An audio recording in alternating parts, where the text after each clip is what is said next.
ગુજરાતમાં અમદાવાદ ટેનિસનું હબ છે. છેલ્લા અમુક વર્ષોમાં ગુજરાતમાં રમતો ડેવલપમેન્ટના મામલે ટેનિસ મોખરે છે અને ગુજરાતમાં ટેનિસનું ડેવલપમેન્ટ અન્ય ગેમ્સના ડેવલપમેન્ટ માટે એક મોટું ઉદાહરણ છે. કેમ કે ગુજરાત પાસે ટેલેન્ટનો ભંડાર તો છે, પણ મુદ્દો એ છે કે ટેલેન્ટ માટે સુવિધાઓ કેટલી.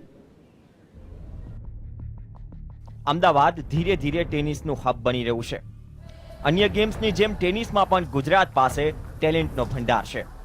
પણ સૌ કોઈ જાણે છે કે ગુજરાતમાં ઓલિમ્પિયન કેમ નથી અને વર્લ્ડ ક્લાસ સુવિધાઓ પણ કેટલી છે. અમદાવાદ ટેનિસનું હબ બની રહ્યું છે અને તેનો ફાયદો ગુજરાતના અન્ય શહેરોના ખેલાડીઓને પણ મળી રહ્યો છે. ઘણી એવી રમતો છે જેમાં ગુજરાતના ખેલાડીઓને વર્લ્ડ લેવલની તૈયારી માટે રાજ્ય બહાર જવું પડે છે, પરંતુ ટેનિસ તેમાંથી અપવાદ છે. ગુજરાત અને ભારતનું પ્રથમ કવર્ડ અને 8 લેયર સિન્થેટિક કોર્ટ અમદાવાદમાં છે. ધીરે ધીરે ગુજરાતના ખેલાડીઓને વર્લ્ડ ક્લાસ સુવિધા અને પ્લેટફોર્મ મળવાની શરૂઆત થઈ ચૂકી છે અને સુવિધાઓ વધવાના કારણે ખેલાડીઓનો એપ્રોચ પણ બદલાયો છે અને મોટિવેશન પણ મળે છે. ડેફિનેટલી ચેન્જ આવ્યો છે. ચેન્જ બે પેરામીટરમાં આવ્યો. એક તો ફેસિલિટી ખૂબ સારી ઇમ્પ્રૂવ થઈ રહી છે અને અવેરનેસ માણસોમાં વધી રહી છે મીડિયા ઇફેક્ટને લીધે, either television media or internet or WhatsApp whatever. તો માણસોમાં અવેરનેસ આવી છે કે ટેનિસ શું છે. અત્યાર સુધી એક પોશ ક્લાસ સુધી જ લિમિટેડ હતું. Now it is open to all.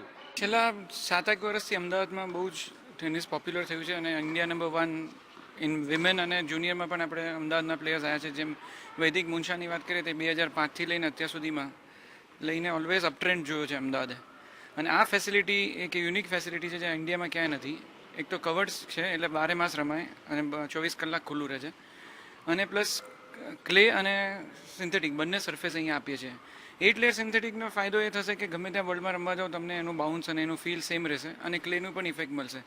એના લીધે શું છે, પ્રોત્સાહન વધારે મળશે લોકોને. છોકરાઓને એમ થશે કે આ જ સરફેસ પર રમીએ છીએ એટલે ત્યાં જઈને બીજી કોઈ ચિંતા ના રહે, ગેમ તરત જ કેચઅપ થઈ શકે. અને બેસ્ટ થિંગ ઇઝ કે ફેસિલિટીના લીધે એ લોકોને એટલું બધું મોટિવેશન મળે છે કે આપણે જે વર્લ્ડ ક્લાસ પર જોઈએ છે અહીંયા આપણા ઘર આંગણે મળે છે. આ ઉદાહરણ ટેનિસનું છે અને આ ઉદાહરણ એવી ગેમ્સ માટે છે જે ગેમ્સમાં ગુજરાતમાં એટલી સુવિધાઓ નથી મળતી. અમદાવાદમાં ટેનિસના ડેવલપમેન્ટના કારણે રાજ્યના અન્ય શહેરોના ખેલાડીઓનો જુસ્સો પણ વધ્યો છે.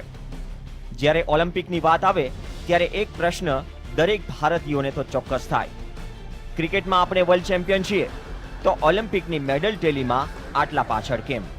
આ પ્રશ્નનો જવાબ અને કારણ પણ સુવિધાઓનો અભાવ જ છે.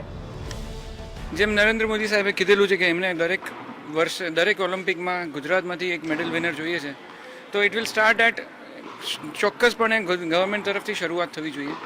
એ લોકો જેમ કે આમિર ખાનના એક પેલા સત્યમેવ જયતે પ્રોગ્રામમાં કીધેલું કે ચાઇનામાં 60,000 સ્ટેડિયમો છે, જ્યારે ઇન્ડિયામાં આટલા મોટા દેશમાં 6,000 સ્ટેડિયમ પણ નથી.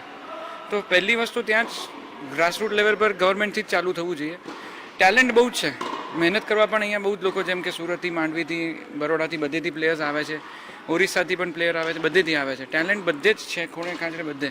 પણ જ્યાં સુધી તમે પ્લેટફોર્મ નહીં આપો ત્યાં સુધી કશું જ નહીં થાય.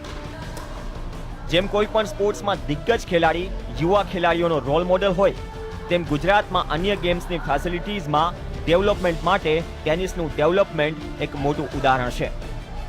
કેમ કે વાત એક જ મુદ્દા પર અટકે છે કે ટેલેન્ટનો ભંડાર તો છે, પણ સુવિધાઓ કેટલી? રમશે ગુજરાત, જીતશે ગુજરાત, ખાબોચિયામાં તરશે ગુજરાત. પ્રશ્ન એ છે કે આખરે ખાબોચિયામાંથી ક્યારે બહાર આવશે ગુજરાત? ગુજરાતની દુર્દશા એ છે કે રાજ્ય પાસે વર્લ્ડ લેવલના સ્કેટિંગ પ્લેયર્સ છે, પરંતુ આર્ટિસ્ટિક સ્કેટિંગની તૈયારી કરવા માટે ગુજરાત પાસે વુડન ફ્લોર નથી. તેના માટે વિદેશ જવું પડે છે. સવાલ એ જ છે કે અન્ય રમતોની પણ આ જ હાલત છે. જે શરૂઆત કરી છે જે સ્પોર્ટ્સ લવરે કે વર્લ્ડ લેવલની ફેસિલિટીઝ તમામ સ્પોર્ટ્સ લવર્સને મળે. ટેનિસમાં સિન્થેટિક કોર્ટ બની રહ્યા છે, શરૂઆત થઈ ચૂકી છે. હવે પ્રશ્ન એ છે કે સરકાર ક્યારે જાગે છે? ટેલેન્ટ તો ભરપૂર છે, પરંતુ સાચી દિશામાં વાળવા માટે અને એન્કરેજમેન્ટ આપવા માટે ગુજરાત પાસે વર્લ્ડ લેવલની ફેસિલિટીઝ ક્યાં છે? આ ફેસિલિટીઝ ક્યારે આવશે એ સૌથી એક મોટો સવાલ છે.